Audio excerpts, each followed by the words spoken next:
तूर देहलू एकर दिल अब तू तनी ना मोहातारू कि अरे तूर देहलू एकर दिल अब तू तनी ना मोहातारू आ करे जा हो अंकितवा के तू अप्रैल में छोड़ के जातारू।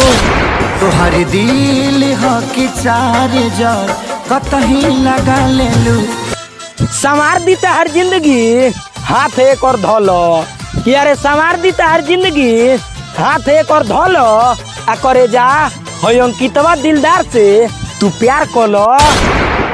कतना पढ़ाई करी गोरिया हो अंजोरिया चलो तवे तोर सांस तो ई को दिहन बंद कि अरे चलो तवे तोर सांस तो ई को दिहन बंद आ सुन रे बेटा है हमार अंकित भैया रियल के हुन दबंग। टूटी गुमान खाई पिस्टल के हवा काम न करी।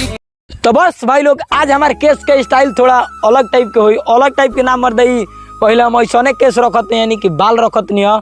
तो मिला जी फिर से एगो दूगो नेक्स्ट वीडियो में। अगर रह दिए अगर भाई अपन पर्सनल शायरी वीडियो बनवाल चाहते या फिर नाम के शायरी वीडियो बनवाल चाहते तो नीचे कमेंट करो, या फिर पर्सनल शायरी वीडियो बनवाल चाहते तो हमारे व्हाट्सएप पर कॉल करो।